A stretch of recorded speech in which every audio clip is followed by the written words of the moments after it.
Hello, my friends. Welcome to the channel and thank you for watching. MIKEL Arteta been complaining and moaning about the scheduling in the Premier League. A lot of hypocrisy going on here, right? Remember in December and January when they almost didn't play for the whole entire month because they had apparently one case of the virus and they had people in the African Cup of Nations and all that, and they ended up by getting 3 games or 4 games postponed. Remember that? Yeah. They had all the advantage they needed during tough time in December, winter and all that.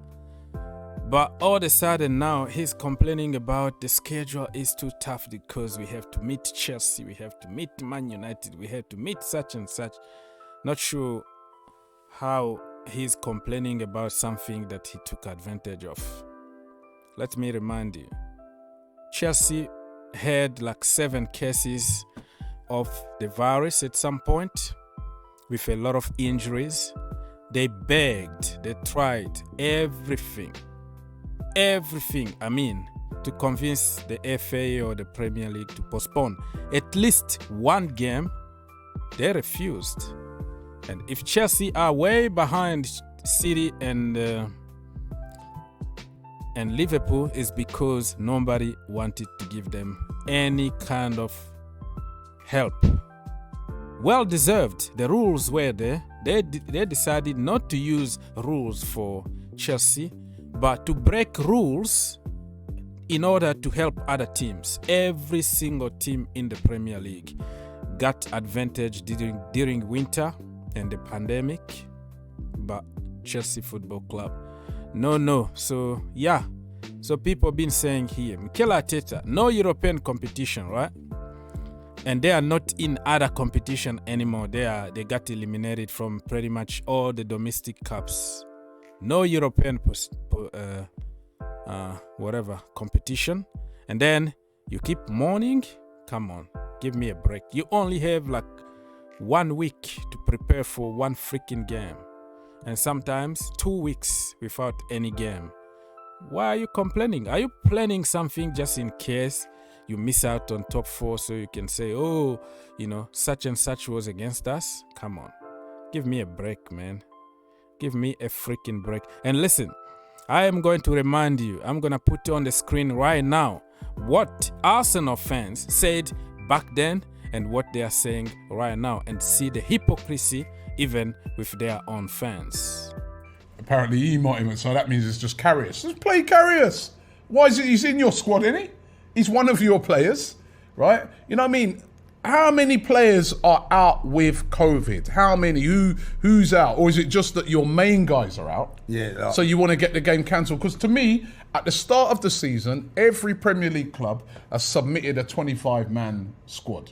And even that 25-man squad doesn't always include some of your sort of young English players that are, they don't have to count in that squad, right? So you're telling me a team like Liverpool with such a big squad of players, under 23s as well, none of them could play? I mean, it was all right for them that time when Aston Villa had to play a youth team, wasn't it? It was all right. No, I didn't see no Liverpool fans or Liverpool, people at Liverpool complaining about that game and saying, no, it's a farce. No. Let's not play it.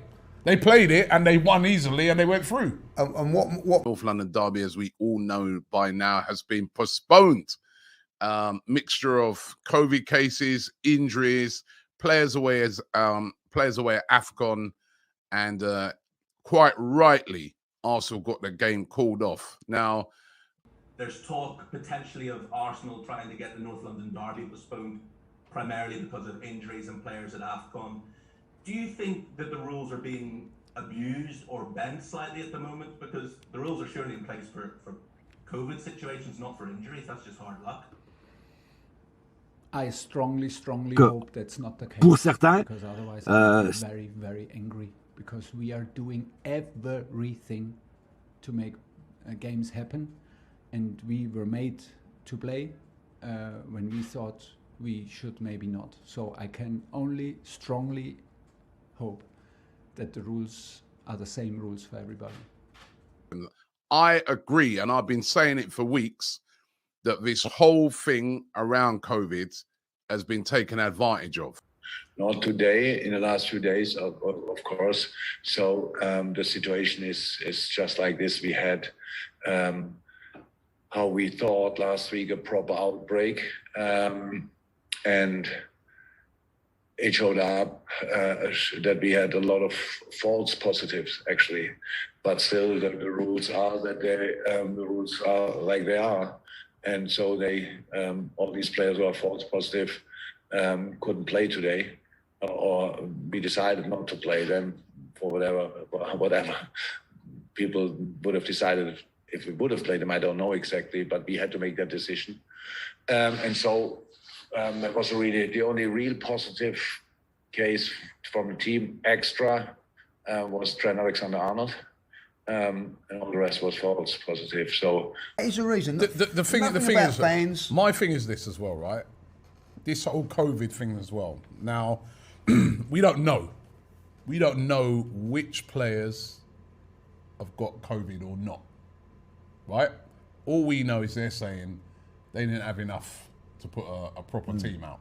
Not to put a team out, to put a proper type of team out that could, you know. Now, I'm sorry, right?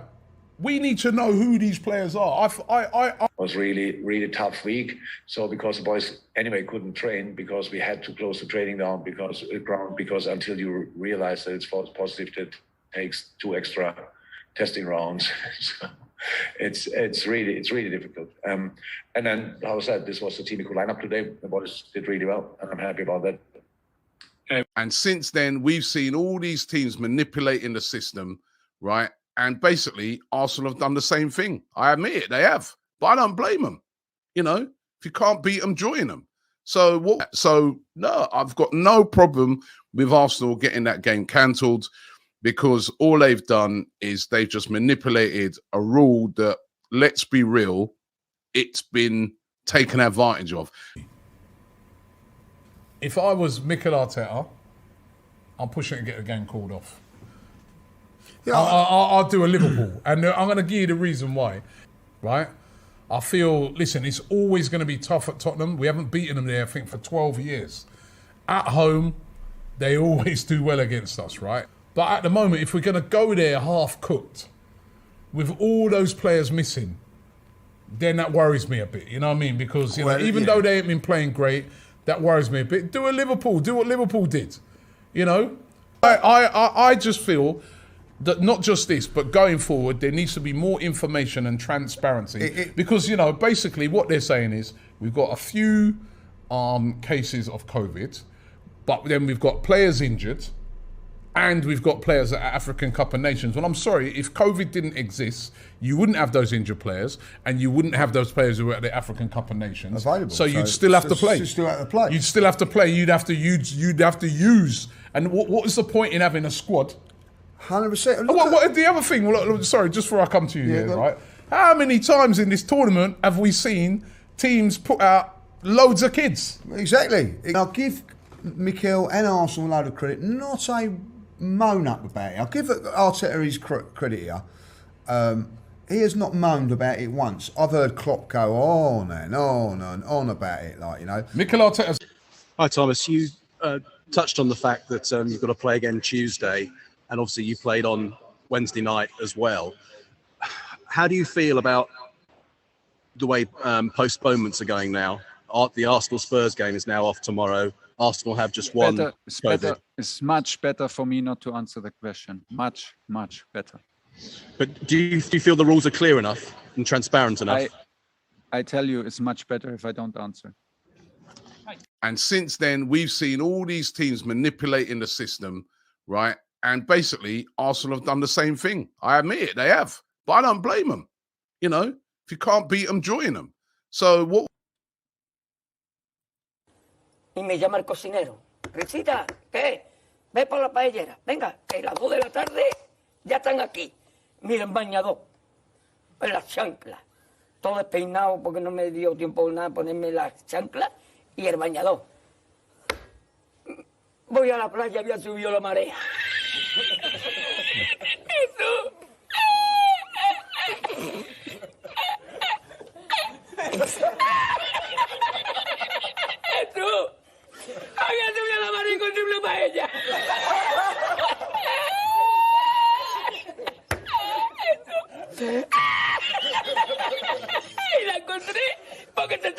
estaba la paellera agarrada, metida entre las piedras de Chipiona, del faro.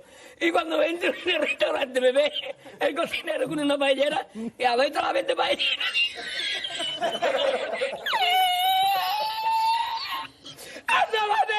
¡Ándale, mira dónde llega el agua!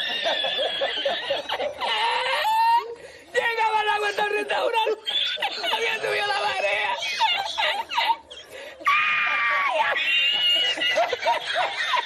¿Y tú? ¡Ay, qué hacemos ahora! Con los dos sacos de arroz. ¡Ay, llama para Sevilla! ¡Llama a Sevilla que traigo paella!